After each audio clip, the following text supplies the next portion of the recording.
online, and on your smart speaker. My Beauty Spot. Fragrance kiosk at Cairns Central, powered by Chemist Warehouse. Hit News Briefing.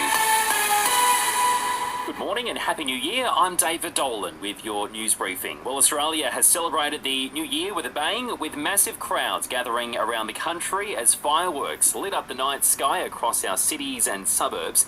The biggest party was in Sydney, and police say most revellers were well behaved. From the million or so people who lined the harbour, just 83 arrests were made. Large crowds too packed into the CBDs of Melbourne, Brisbane, Hobart, Adelaide and Perth. It was a quiet night though in Darwin, where the fireworks had to be cancelled due to a monsoon. Catholics around the world are mourning the death of former Pope Benedict XVI, who's died at the age of 95.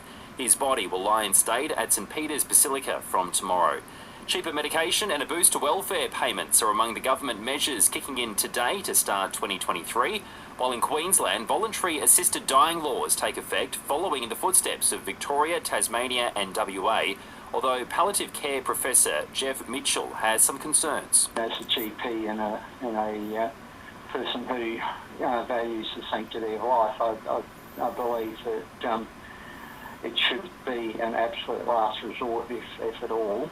And previously, secret cabinet records from 2002 have been released by the National Archives.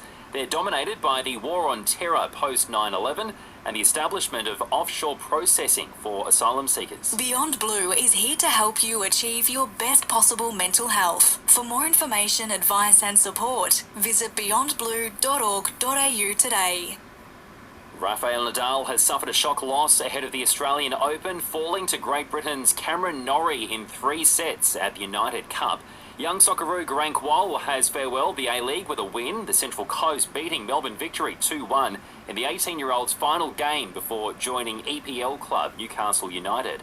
A Marcus Stoinis half-century has helped the Melbourne Stars to an 8-run win over the Strikers, and former NRL coach Daniel Anderson has been seriously injured in a surfing accident while on a family holiday.